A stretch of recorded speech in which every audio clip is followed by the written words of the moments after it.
Hello, welcome to the Sound of Economics from Bruegel, the Brussels-based economic policy think tank.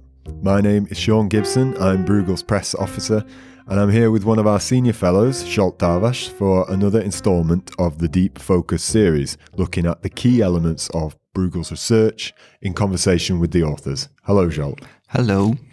So our subject today is European cohesion policy, and that's something that you, Zsolt, have co-written a Bruegel policy contribution about with Jan Mazza and Catarina Midões, based on a study that you originally prepared for the European Parliament's Committee on Budgetary Control. So this paper basically is focused on improving cohesion policy in Europe. Can we possibly begin with the question of why cohesion policy is important? First of all, the European treaties specify that one of the key objectives of the European Union is to strengthen regional cohesion, and in particular to help the most disadvantaged, most backward regions. But certainly there is a rationale for this treaty-based objective. I would say there are social, political, and also economic rationales. I mean, the most obvious social rationale is that equality is a very important social concept. So, I mean, the European Union should function much better if there are no major inequalities between people living in very poor areas and other people living in very rich areas. Also, I have to add that a socially more cohesive EU is also politically more cohesive, which is also an important aspect.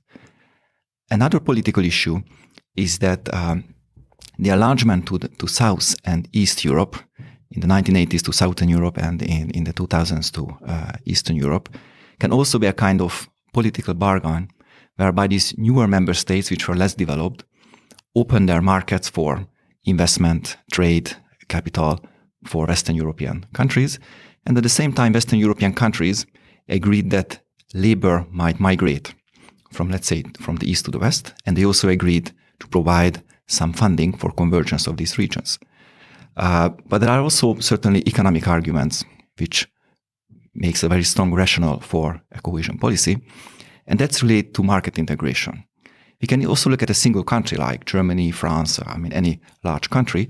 What we can see is that the activities and also people tend to concentrate in regions within a country which are, offer much better prospect and standards of living. So people would migrate from poorer areas of, let's say, France to Paris, or also within Germany. And it also applies to the whole European Union. So when we have a single market, then certain areas of the single market are doing much better, and people tend to go there. Now, the big question, what to do with the other regions, which are left by the people? And the idea of cohesion policy is not to provide a kind of compensation to the losers, but instead help these countries to build infrastructure, to improve their research and development capacities, their administrative capacities. So basically improve the conditions for economic growth. And if these more disadvantaged regions improve their fundamental conditions for growth, then perhaps fewer people leave, or even they might be able to attract other people. So this sounds possibly like quite a basic question, but why must cohesion policy be improved? It sort of says something about where we are, that you're arguing for an improvement of it. Cohesion policy takes a very large share in the European Union budget. In the current 7-year budget, it accounts for about 1/3 of total EU spending. So it is a very, very big spending item. But if you look at the research on the effectiveness of cohesion policy, then we find very mixed results. Some research papers conclude that cohesion policy is very, very good. It improves economic growth, investment, technology, and so on. There are other papers which conclude that, yes, cohesion policy helps the regions to grow, but only temporarily. And once cohesion payments is withdrawn because the region developed at a higher level and cohesion money doesn't come anymore at such an extent, then the region basically falls back to where it was before. And there are also economic research which concludes that basically cohesion policy has no impact at all, and some might also find adverse impacts. And, I think it's a big question that there's a very large research. We identified more than 1,000 papers trying to estimate the impact and effectiveness of cohesion policy, and there's a disagreement. So clearly, the academic literature disagrees on whether cohesion policy can able to and whether it actually delivers its goal. So I think there isn't a lot of scope for analysis and improvements. And there are also many papers making various suggestions on how to improve. And I do think that indeed there is a scope for further improvements. Now, you've touched on that there, that there's a huge volume of assessments of the EU's cohesion policy. I wonder if you could elaborate on what some of the problems there are in measuring the effectiveness of cohesion policy and how your method in this Bruegel policy contribution hopes to account for some of these problems. A very important problem is that cohesion policy works in a very complex local environment. I mean, each region have their own specificity. Cohesion policy also interacts with national policies and regional policies by the local communities. There are multiplicity of various measures, local rules and systems, which also influence how cohesion policy can achieve its goal. There are also cohesion policy projects have very different time frames. Many of them are going at the same time, so it's difficult to disentangle which effect is due to which policy measures. There are also spillovers. For example, if there is a very prosperous big investment in a neighboring region, then also its neighbors can benefit from that. And maybe the neighboring region received investment from a private company, the region under question received investment from cohesion policy. And it could be that the region under question improves, not because of cohesion policy investment in that region, but because of this big private firm established a big factory in the neighboring region, and thereby through supply chain, they involve a lot of local stakeholders. So all of these regional specificities make it very, very difficult to identify the impact of cohesion policy. But there are, of course, also some difficulties related to the methodology. And I would say there are three major types of methodologies which are used. One is when someone uses a big macroeconomic model and simulates the impact of the intervention like cohesion policy. But the problem with that is that the result we will get from the simulations will basically reflect the assumptions we make. For example, if we assume that cohesion policy improves the productivity of the region, if it increases the capital stock of the region, and if it upgrades the labor by offering education and training, and we put these assumptions to a macroeconomic model, then obviously we receive the result that cohesion policy helps the development of the region. But this is not a proof, this is just reflects the assumptions that we have made. The second major type of methodology uses a so-called counterfactual method. So basically, these works try to estimate how the region would have developed without cohesion funding. But the big problem with this methodology is that you have to establish a credible counterfactual scenario how the region would have developed without cohesion funding. And that's extremely difficult. And the third methodology, which are more empirical in nature, which, for example, uses some so-called regression methodology. So they put in some input variables like cohesion spending and some output or result indicators like GDP growth, and they try to use econometric methods to estimate the impact. These methods are certainly useful, but they're also subject to a number of difficulties. I mean, I don't want to go into technical details. Let me just mention one very basic fact, is omitting important variables from the regression. I already mentioned that there are so many local factors which influence the outcome of cohesion policy, but many of these local factors are not measurable. I mean, again, let me mention another one, for example, the quality of governments, the quality of the local institutions which implement cohesion policy. Now, certainly regions which have much more effective local governance, we could expect that those regions are able to better make use of cohesion policy. But there are practically no indicators measuring that. And if we omit this indicator, other relevant indicators, then basically their impact is somewhere mixed or lost in the regression. And again, the result we get might not really reflect the true impact. So unfortunately, all kinds of methodologies which have been used in the literature are subject to major problems. And for this reason, with my co-authors, Jan and Catarina, we designed a new methodology, namely that we do not aim to estimate the impact of cohesion policy per se, but what we try to do is to identify which are the European Union regions which are performing better and worse compared to a benchmark. This is the first step of our method. And in the second step, we look at what are the characteristics of cohesion policy projects in, let's say, the best performing regions and the worst performing regions. Now, in the first step of the analysis, identifying which are the good and bad performing regions, what we used economic theory, which provides some guidance on what factors can contribute to economic growth. For example, capital stock improve, the quality of labor improve. The share of urban-rural development could contribute because typically urban areas grow faster than rural areas and so on. And we controlled for about 10 of such determinants of economic growth. And after controlling for that, we obtained a ranking of the European Union regions. We used data for about 1,300 European Union regions, and then looked at which are the best performing ones and which are the worst performing ones. And then we looked at, in the second step, as I already mentioned, the characteristics of cohesion policy projects and programs. For example, how long they are, how they are financed, who are the beneficiaries, and so on. So, moving to the real crux of the study and your particular findings in this case. Now we've talked about some of the methodology. What did you conclude would be some of the best ways to implement cohesion policy in the EU? We reached a number of conclusions. Let me first highlight maybe the three most important conclusions and mention a couple of others. I think that one of the three most important conclusions is that the goal of cohesion policy should be clearly to achieve results.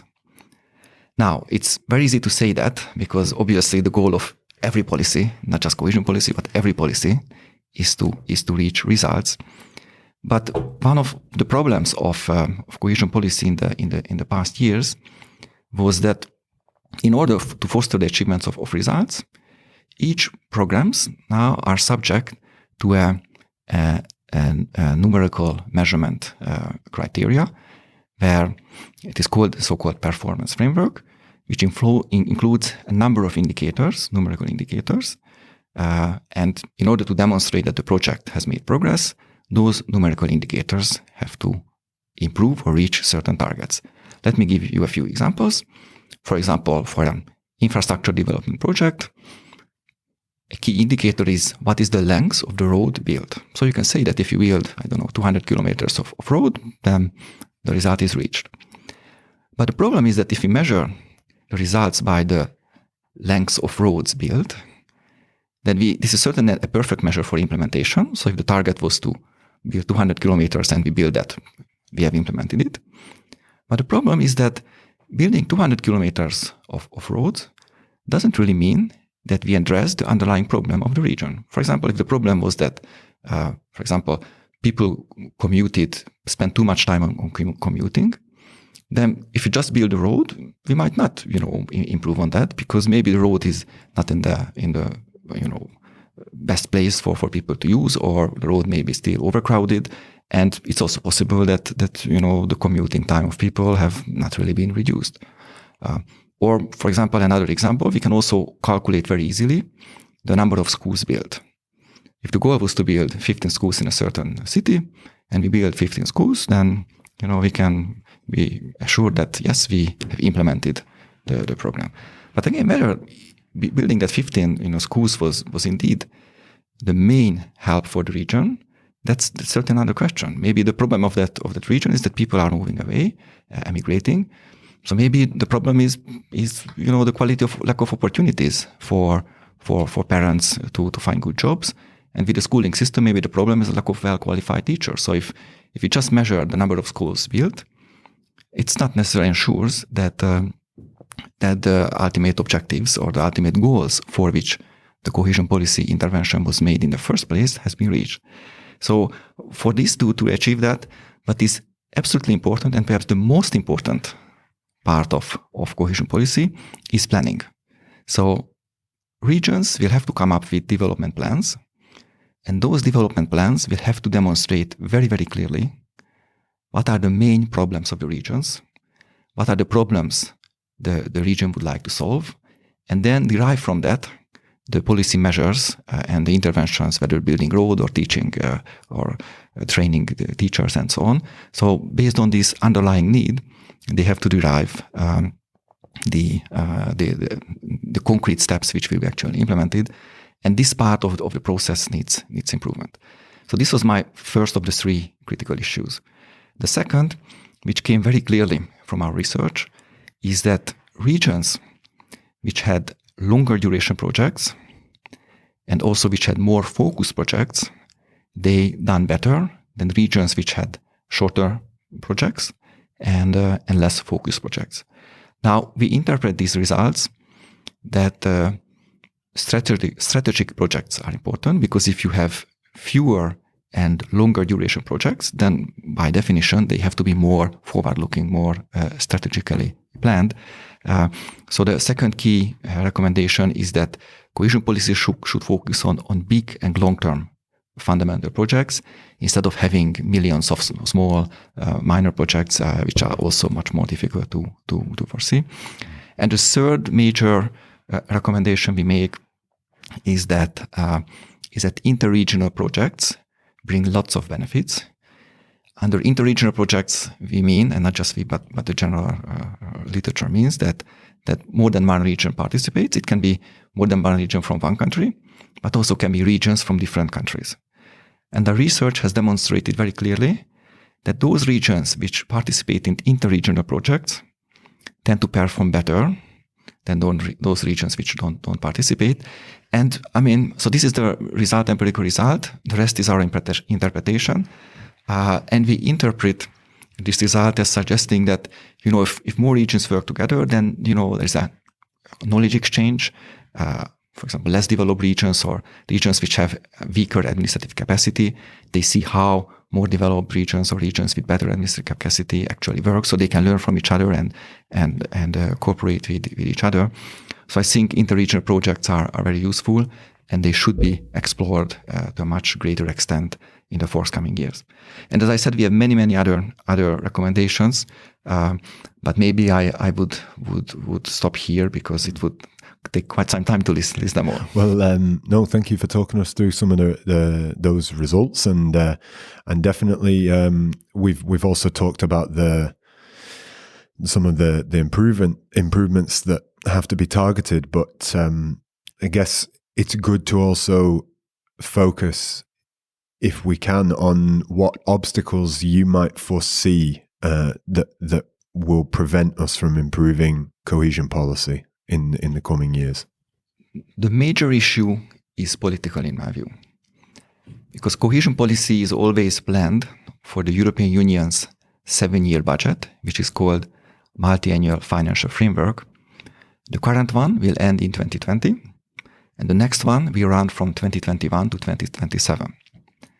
And this multi-annual financial framework will have to be approved by unanimous decisions of all European Union member states. But this multi-annual financial framework is not only about cohesion policy, but it's about everything: the agricultural policy, research, defense, migration, student mobility, and so on. And different countries have very different interest in the different spending areas.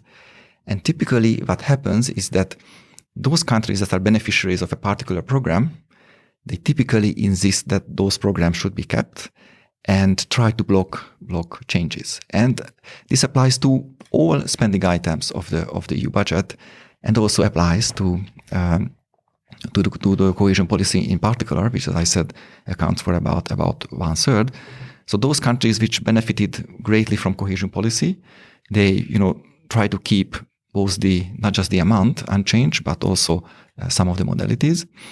By those countries which are net contributors, and also some of them are also skeptical about the usefulness of this policy, or they worry about corruption and improper use of these EU funds, they try to push these spending downs and impose much more checks in order to ensure that indeed the monies will not be a subject for corruption.